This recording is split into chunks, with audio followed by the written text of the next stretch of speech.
Are you a football fan? Have you ever found yourself wondering, what in the world was that ref thinking? Well, Mike D, the referee, is here to help you. Join me on Whistle Talk as I talk to professionals on the field and in the booth to help you understand what is going on inside the mind of a football official.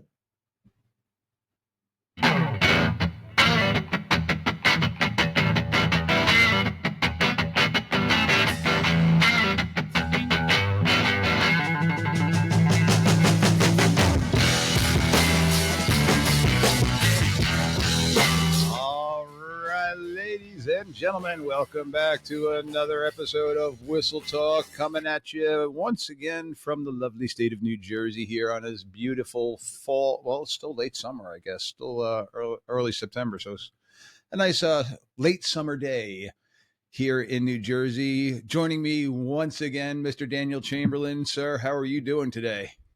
Fantastic. It's a fantastic day. It's football season. What more can you ask for, right? Absolutely. Except for that baseball hat that you're wearing. Still hurts. Let's go, baby. It's not my fault. You live in one state and cheer for a team from the other state. Wait, I'm doing that too. Yeah. What are you talking about? I don't know. I don't know. Go like the Jersey. What do y'all have in Jersey? Do y'all have a baseball team? Yeah, they're called the New York Yankees, all right? Okay. I mean, at least you get like all the NFL teams that are New York teams, right? So. Yeah, they're in New Jersey. And hey, don't forget we get Rutgers, baby. Love it. There you go. Big Ten. Big Ten's proudest. But anyway, so Daniel joining us once again, and today we're going to kind of dive into some casebook information today. So stuff that we officials, we get our manual each and every year, but the casebook is a little above and beyond, where it kind of is going to break down some particular plays that you sit there, and some of them are pretty elementary, and other ones you're like, oh man, never thought of that. It's the oddities and type things. So it's something that we do during the season to kind of quiz ourselves. So we're going to kind of dive into a couple of those rules today. But before we dive into anything today, as of today, the recording time, today is September 11th, 2025. So I'd be remiss if we didn't just briefly talk about what happened 24 years ago. And first thing that I want to do is people like you, Daniel. Thank you very much for serving our country. 24 years ago, I know exactly where I was and what I was doing at the times of the attacks in New York and in Pennsylvania and in Washington, D.C. It's ingrained into my head.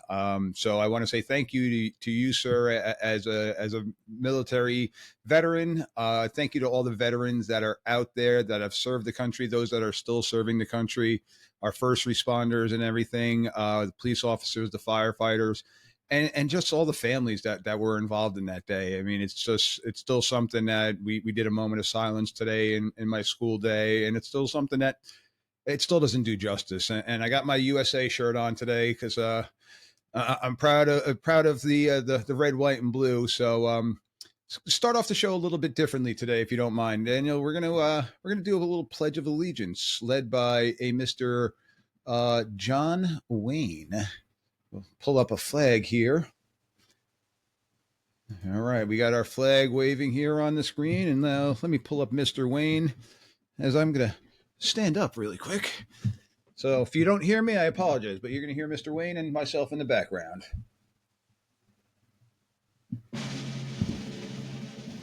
I pledge allegiance to the flag of the United States of America and to the republic for which it stands, one nation, under God, indivisible, with liberty and justice for all. All right. Thank you, Mr. John Wayne. Thank you, Mr. Chamberlain. And thank you once again to all the men and women that are out there protecting people like myself so that we can come on to podcasts like this to discuss a great sport of American football. So had to take that moment. So for those that are out there, if you're in your cars while you're listening, you're probably going to hear this sometime later on in September, but had to be done. I'm sorry. Anyway, now back to the football talk. Daniel, how's your season going so far? Well, we are 1-0 as of this recording. We play tomorrow night. Another really good team. The victory last Friday was really good for us. It's the first time. It's like our rival, okay? Okay. And it's the first time that we beat them in 6 years. And they were stomping a mud hole in us for 2 quarters of football. We went into half. They went up 31-14.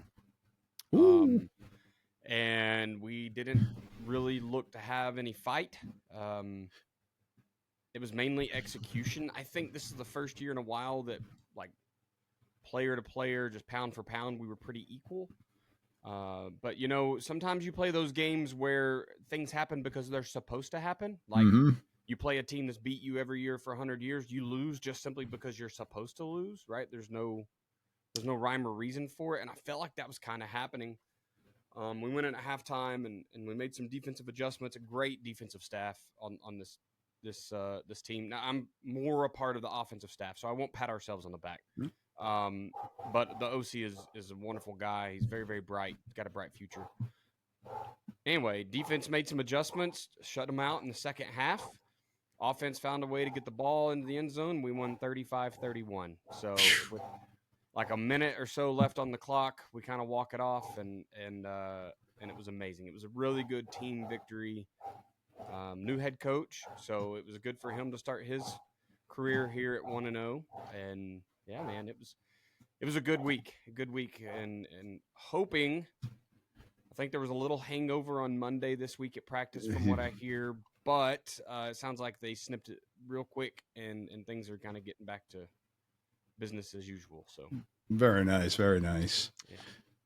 And myself, I'm working a game tomorrow night, so it should be an interesting one. We got a game I'm working is actually 2 here in New Jersey, Group 1 being the smaller schools. So it's 2 Group 1 schools that are typically, one school is typically really, really strong for a Group 1 school. But they're very up and down. But this year they're both now 1-0 after both teams put 40 points up against their opponents last week. So we could be up for a run and gun type of game, although majority of their plays were running plays. So for me as an official, it makes the game move a little bit quicker, which is always nice. But sometimes you get a lot of scoring like that, it can be in for a long game. So I got that game coming up tomorrow night too. So, but that should be a fun one too.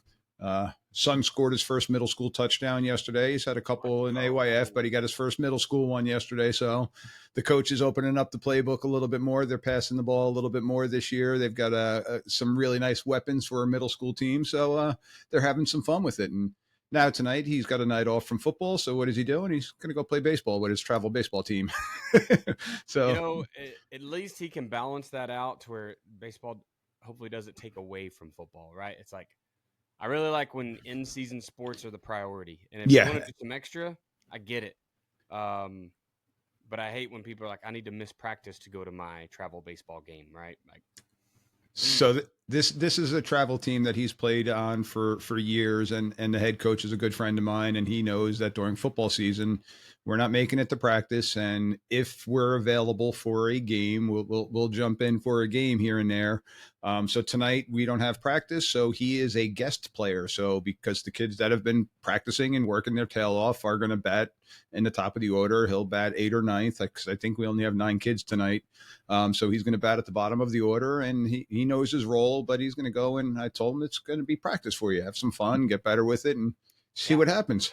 I mean, if he's good, like if he would normally be top of the order anyway, then that's just like an advantage to you guys. Like if your 9-hole should be batting cleanup, who cares? Yeah, well, they don't have to know that. Shh. Don't give away our secrets. Love it. So before we dive into our casebook here, I got to go through my quick spiel here. So once again, ladies and gents, if you are enjoying the show, do me that favor, hit those follow buttons, hit those like buttons. Tell your friends about the podcast, the official crews that are out there. This is going to be, I think, a good episode for all of us, because it's a reminder with the casebook. Now that we're in season, a lot of people tend to put the rule book down. So this casebook one is something that I think is going to be good. So if you like what's going on, share that with some of your friends, talk about it. So you got all those different things. And if you want to come and see my pretty smiling face, you can always go to the YouTube channel, www.youtube.com/@Mike D the referee. Make sure you hit those subscribe buttons there too. And Daniel, again, joining us. As he was talking about before, Daniel is coaching now, but you could also find Daniel with Joe Daniel Football on Coaching 101 Football. So Daniel is out there. Make sure you hit those like and those subscribe buttons too. So all the coaches that are out there, you got a couple of resources here that I'm biased about it. I'm going to tell you to go to those sites and take a look at them. So we got all those different things. And let me just throw up my YouTube page. There it is for you. And lastly, I got to say thank you to my friends at Vets to Refs. Also, again, we just did the Pledge of Allegiance and talking about 9/11. So check out Vets to Refs. They're in the process right now of merging with Battlefields to Ball Fields. So another great organization. So they're going to be working in conjunction with each other. Eventually falling under the umbrella of Battlefields to Ball Fields. But Vets to Refs is still out there. They're still helping everybody out. So take a look at those sites. Again, the Battlefields to Ball Fields one is going to be the main site in a week or so. I think that merger is finally going to be completed. I know they're in the process, but definitely take a look at those sites too. So if you know anybody out there that is interested in becoming an official, that is a vet, first responder, different things like that, you have those sites. Daniel, give a plug for the vets coaching site. I know that Soldiers to Sidelines. That's the one. Thank you.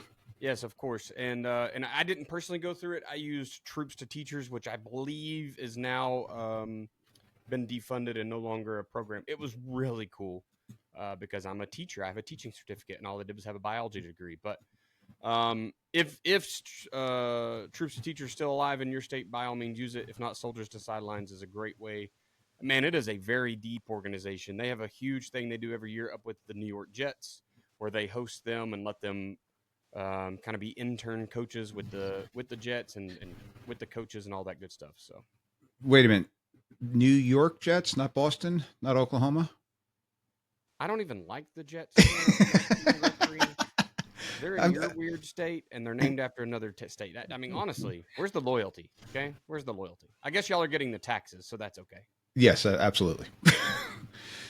All right. So anyway, I pulled up my PowerPoint slide here, and what Daniel and I are going to do is we're going to dive into the illegal personal contact penalties coming from our casebook situation. So dealing with Rule 9. So today we get to talk about the roughing, and roughing type of scenarios.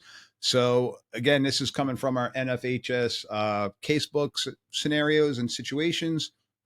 So I'm going to dive into a couple of different situations, talk about how they relate. And again, it's something that I like to do more so from the rule book standpoint during the season, because again, the different situations come up. These make for great conversations for your pre-games.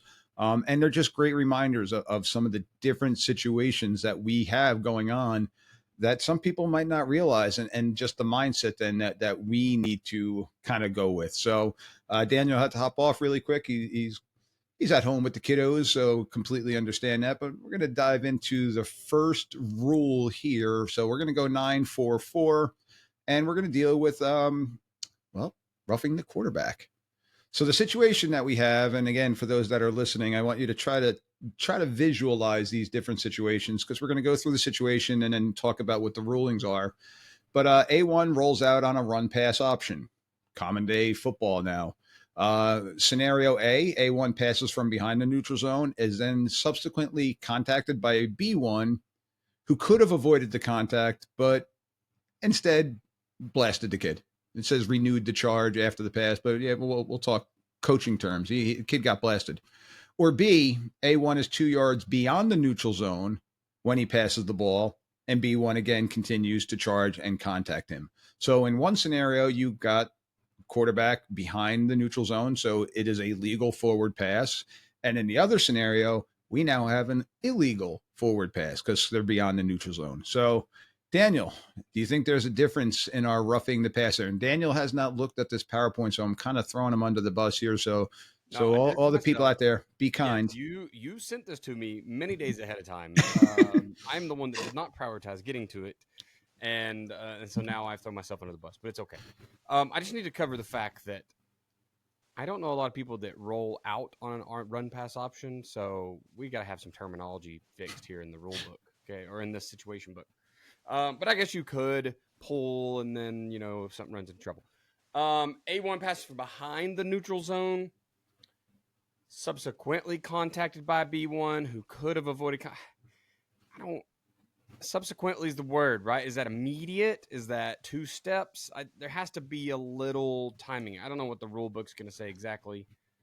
So I'll tell you that his charge after the pass is pretty damning evidence for the. And that's where you're going to get it. It's the renewed his charge. So he didn't pull up. He continued, and so the scenario, the question basically comes is we have a roughing the passer type of situation here in both scenarios.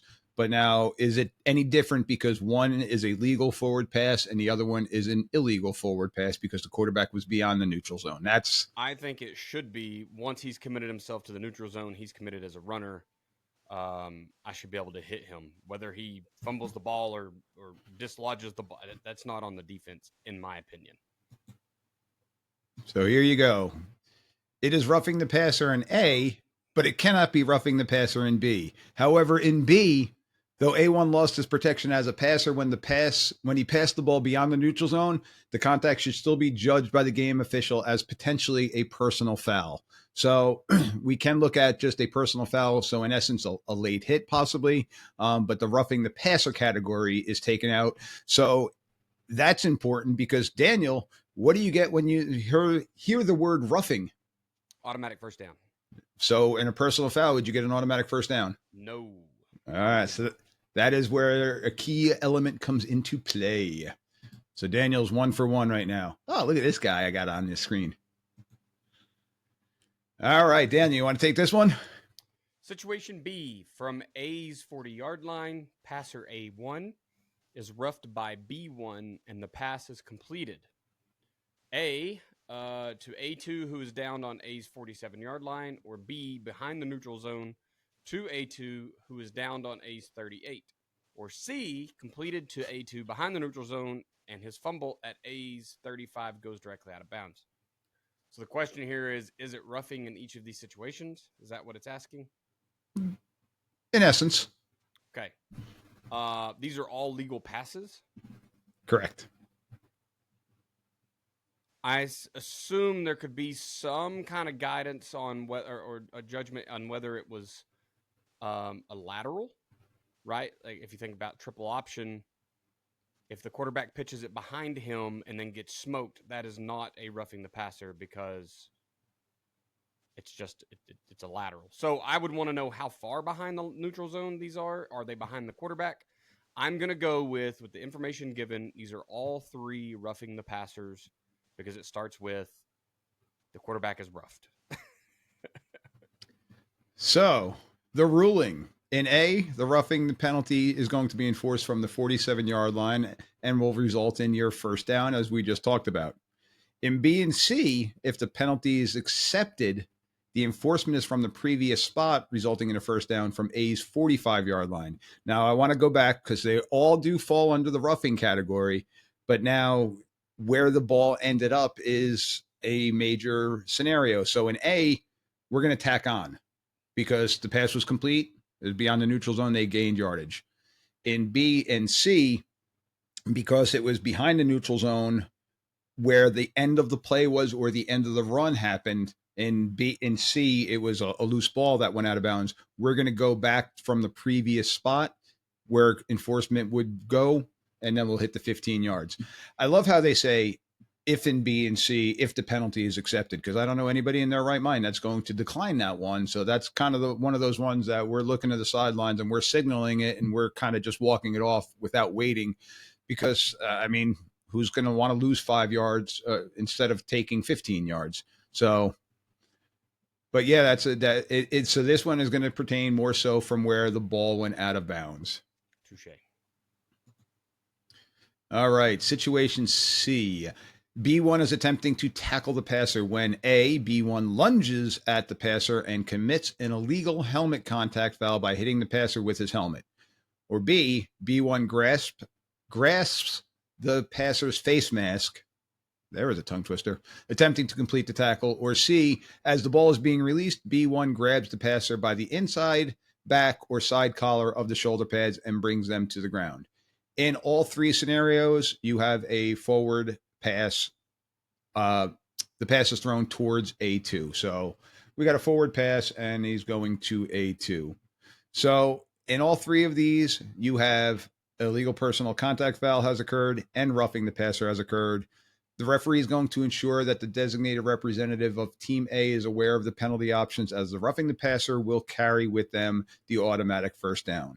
Because what you're going to have now is, and you're not going to get both, you're going to get a face mask, you're going to get a horse collar, you're going to get a targeting penalty, or you're going to get a roughing the passer penalty.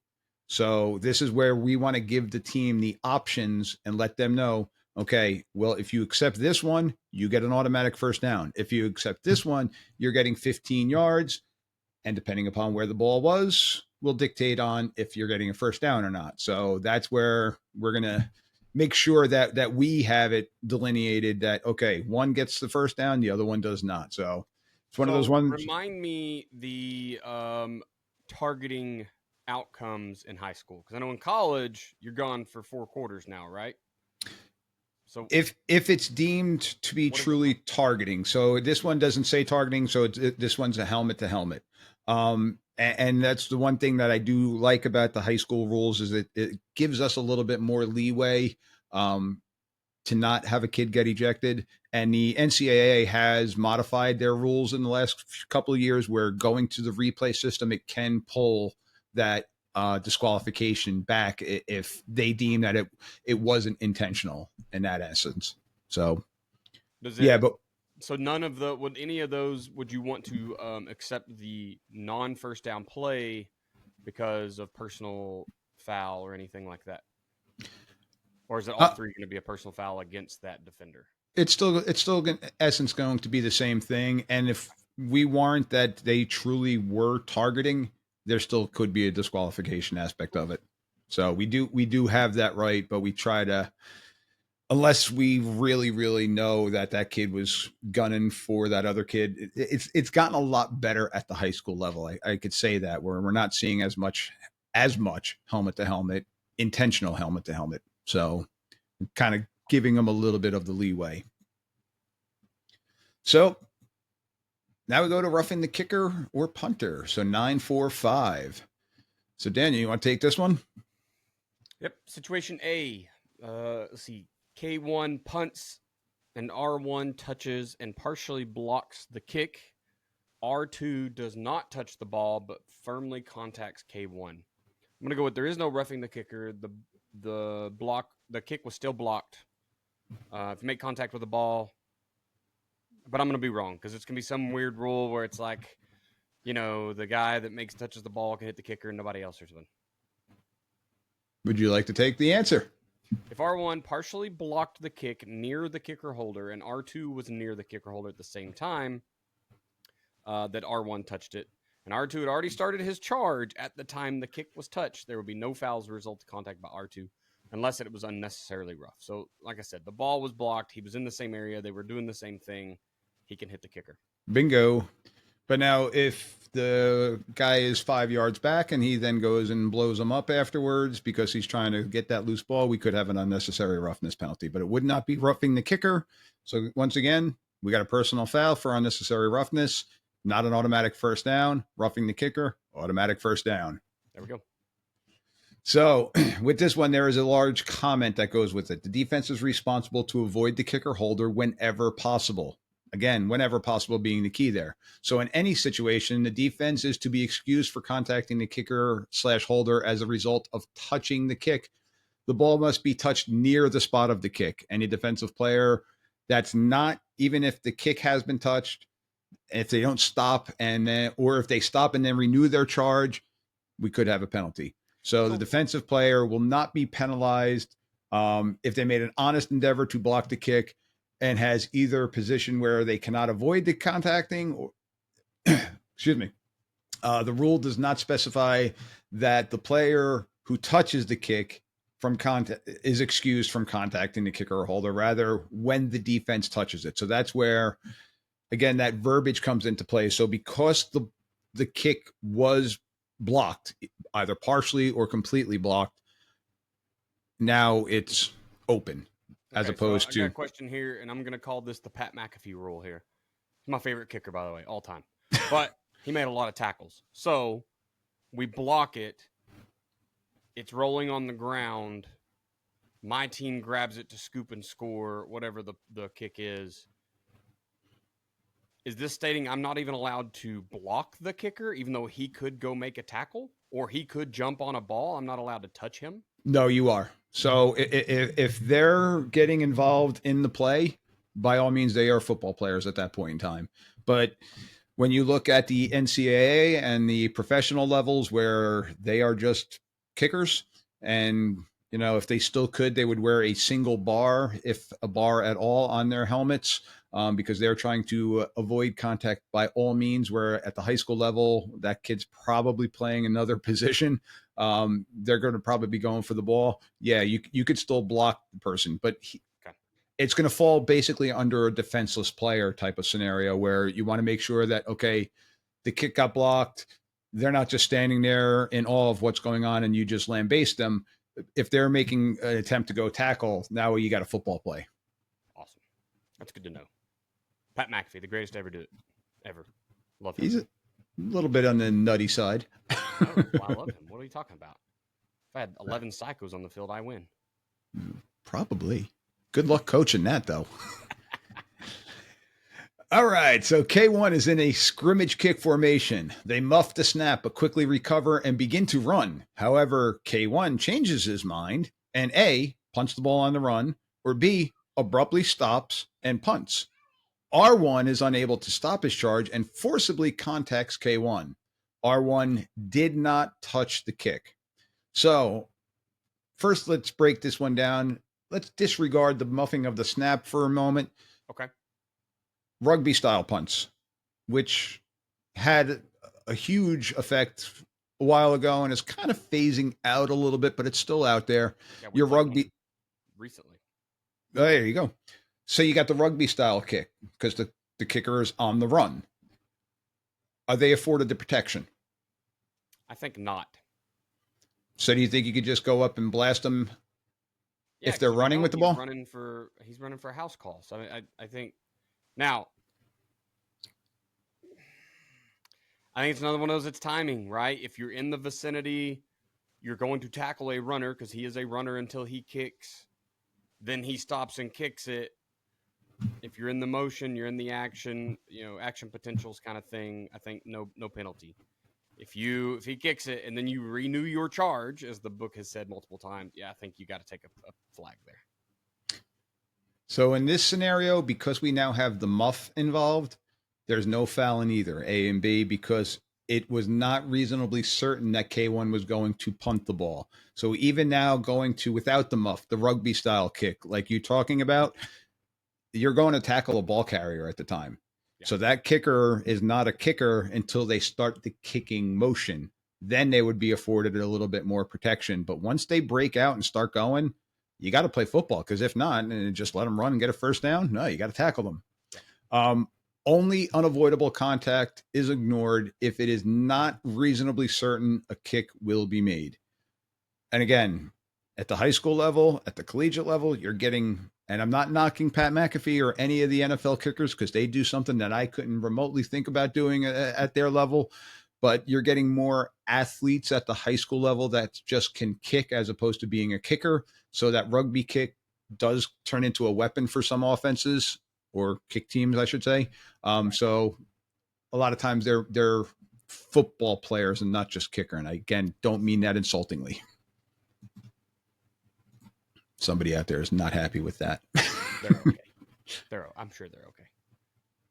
All right. Situation C, R1, in an effort to block a place kick, charges through blocker K1 and without touching the ball, charges into the kicker holder. Whew.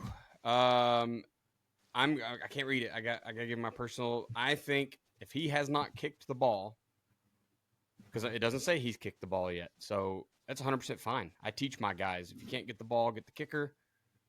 It's the same as tackling the placeholder while he has the ball in his hands, right?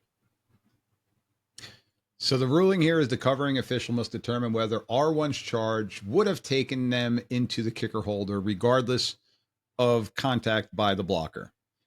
So if it's only K1's block, it is only when K1's block alters the course of R1's path and thus causes the contact with the kicker holder that R1's contact is ignored and does not result in a foul.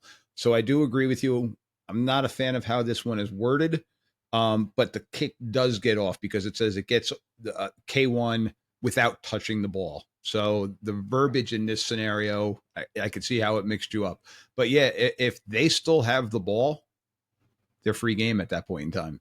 But if that ball is kicked and they charge into the kicker holder without touching the ball, now you're going to have the roughing the kicker holder penalty. But if they're blocked into them and they could not, because the block, avoid the contact, then it is going to be ignored. And it's a fun conversation to have with the kicker's coach.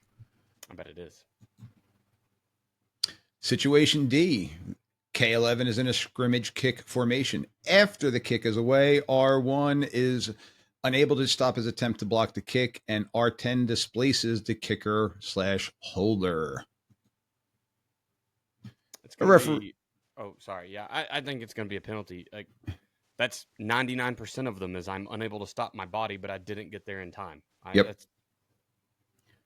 Yeah. So this one's going to be referees' discretion on between a 5-yard or a 15-yard penalty, because we do have the differences in high school.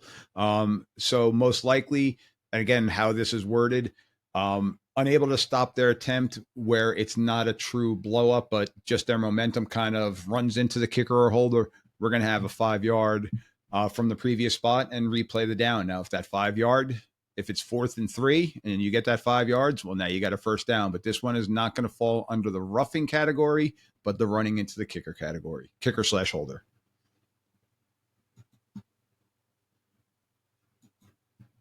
All right. What do you got here, sir? Situation E, K10, the place kick holder is contacted forcibly by R9, clearly after the kick is away. Well, this is textbook roughing the kicker. Contacted or the holder, I'm sorry. Automatic first down, 15 yards. Got it. And I got to throw this one out there for the coaches that are out there. This is something that drives me nuts because I've seen the goriness in this.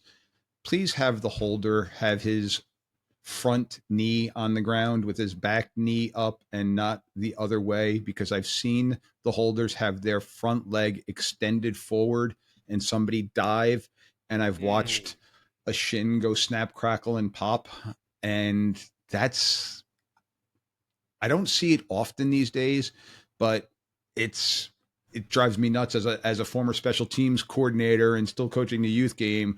Get that leg out of the way. Just don't even put the kid in harm's way. That's not worth a 15-yard penalty if it even gets called, because it might be unavoidable contact at that spot. And now you've just snapped the kid's leg. So coaches, please get that back. So, all right, moving on. R2 rushes the punter, K11, and they brush K11, who maintains his balance, or B, they bump K11, causing them to fall backwards, or C, they run over K11, knocking them to the ground. I'm going to go with A, no foul, B, running into, C, roughing. Bingo.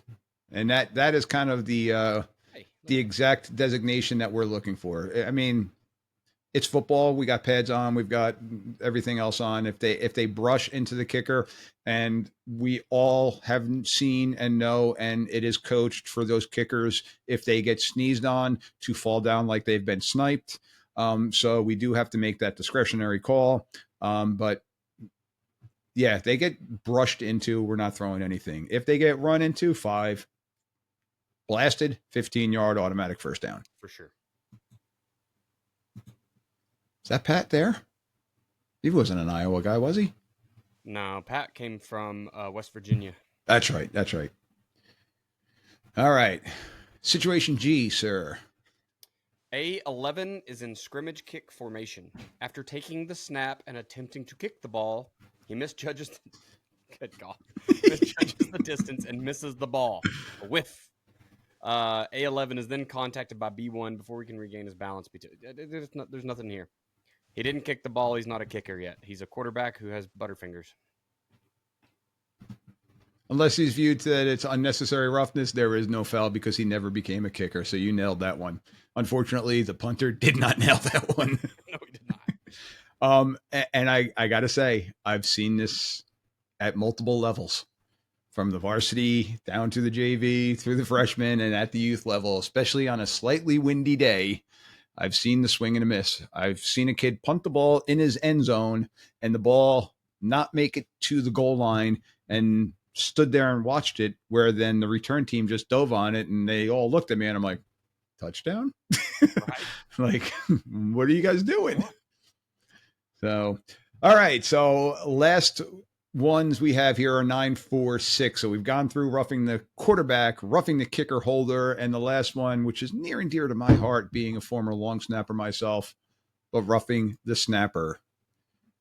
Daniel. I'll tell you real quick. I have to put this out there. Our game was affected by an inadvertent whistle. Hurt us. We ran a really, really long, like 85-yard play. Broke off a long run, and after 3 yards, they said there was an inadvertent whistle.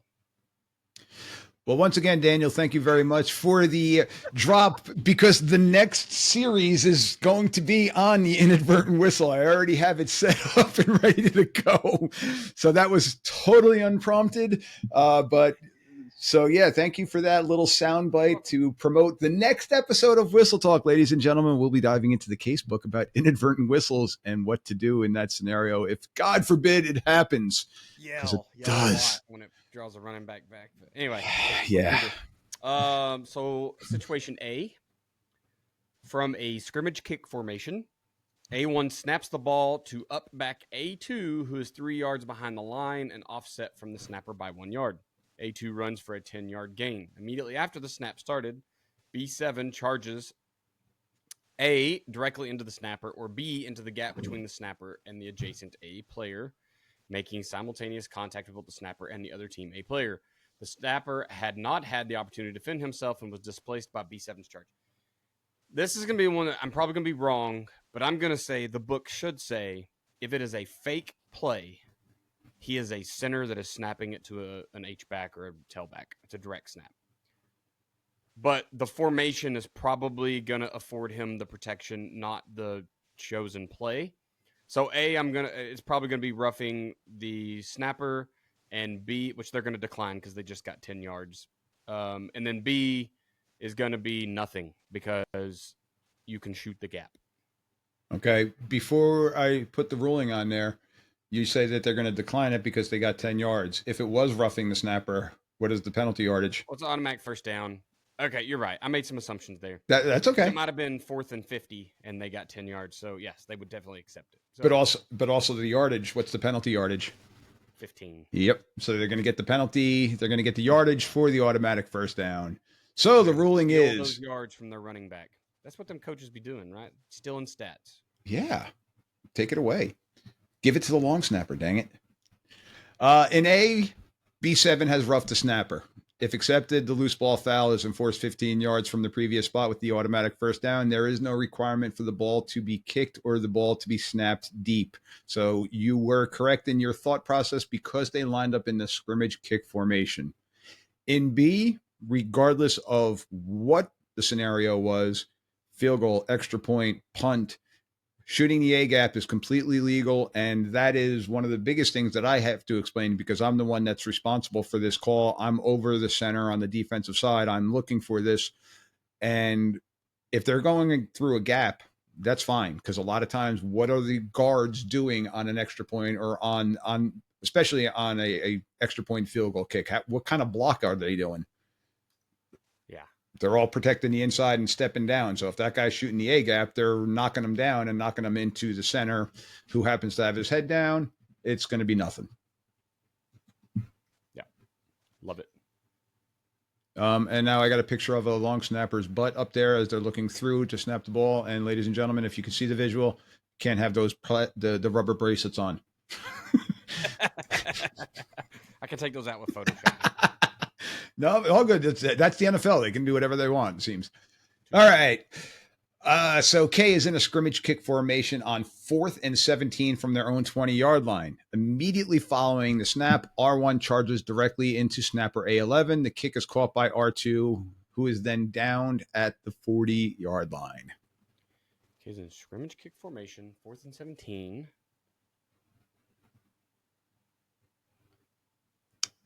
Oh, and this is just it's gonna be called back. It's a roughing the snapper.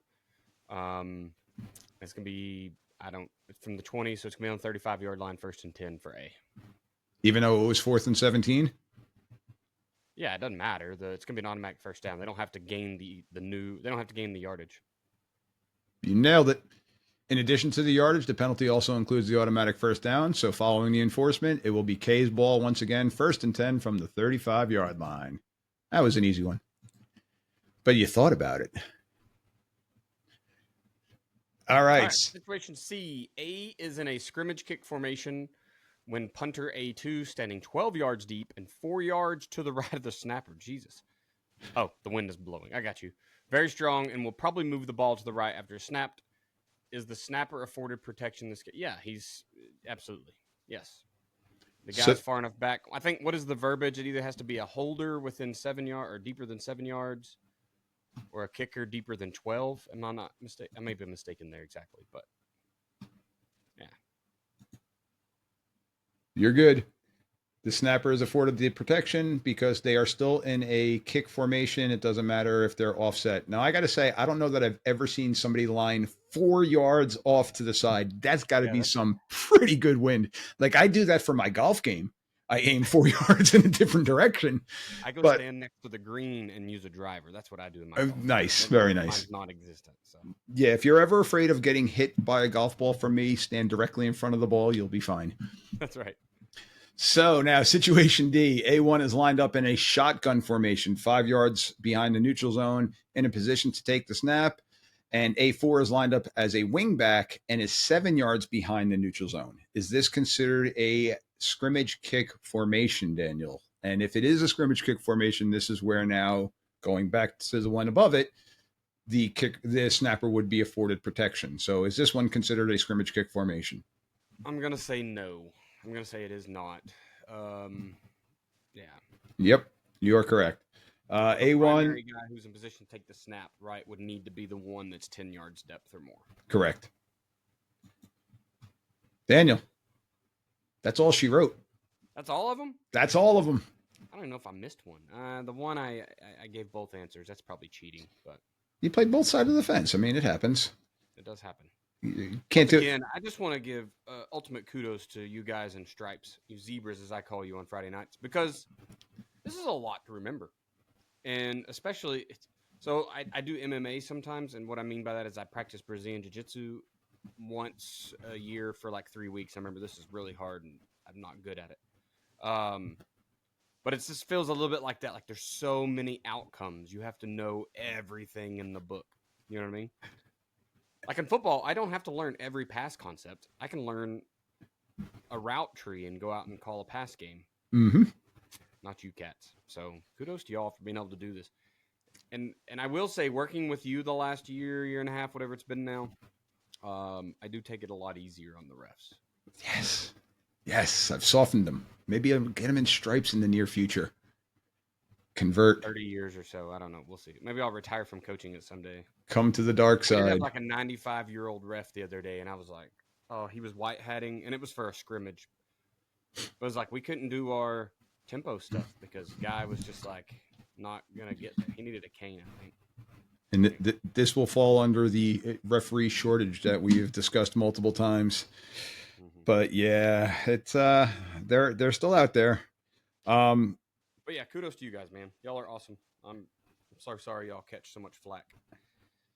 Yeah, it comes with it, and like I've said a number of times, I am a former coach, so I've given it out as much as I've taken it now. So I kind of have an appreciation for it, and I'm not going to lie. This past weekend at my son's AYF game, I was a little bit harsh on the officials because, well, my emotions got in the way. I'm not going to lie, my emotions took the best of me, and yeah, there's that. So, All right. It happens. I'm sorry.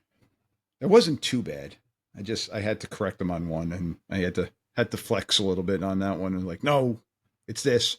We had a clock stoppage issue under 2 minutes that the official didn't know, and I had to correct it to our benefit, but it still didn't help us. We still ended up losing. So I was more so disappointed in my son at the time, and then we had the foul against us, and I'm like, no, the clock does not run at that time. So it could have been done a lot politer. But so with that, my penance saying my apologies.